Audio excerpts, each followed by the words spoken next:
Mōreore te whānau, this is hot off the press. The Waitangi Tribunal has just ordered an urgent inquiry into the government's removal of the obligation for school boards to give effect to Te Tiriti o Waitangi. Let's break it down. So as you all might remember, last year in November, the government decided that it was going to remove the section in the Education and Training Act that required school boards to give effect to Te Tiriti o Waitangi, and they also decided they were going to mess with the curriculum.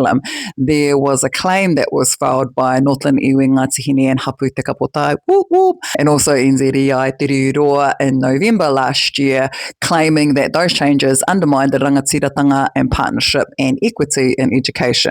And in its decision granting urgency, the tribunal said any legislative change altering the nature and manner of the Crown's treaty obligations has constitutional significance. That is especially so in a case where Māori have not been consulted. Now, y'all might also remember that since the change happened, more than 1,800 kura, which is around 70% of the schools across Aotearoa, had publicly affirmed that they would continue to give effect to Te Tiriti and join Te Rārangi Rangatira, which is the list that we compiled of the schools that would continue. Now, I just want to explain to you a little bit about why this decision by the Waitangi Tribunal to grant urgency to this application is significant. Now, the Tribunal has limited resources, so a decision to give a claim urgency is a big one. It's not taken lightly. We were granted urgency on our Regulatory Standards Bill claim because of the constitutional implications of that piece of legislation.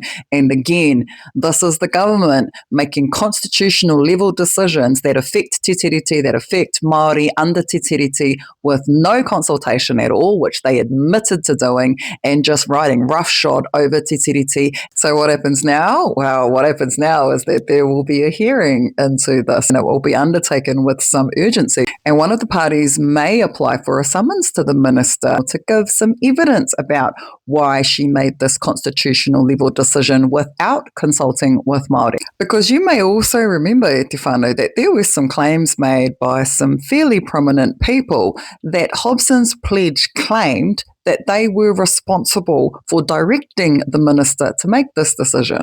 And just to make it even more popcorn worthy, Te Whānau, Whaia Annette is acting for one of the claimant parties. And if the minister did front, she might have the opportunity to cross-examine Minister Stanford. Like, I would pay money. I would pay money to see that.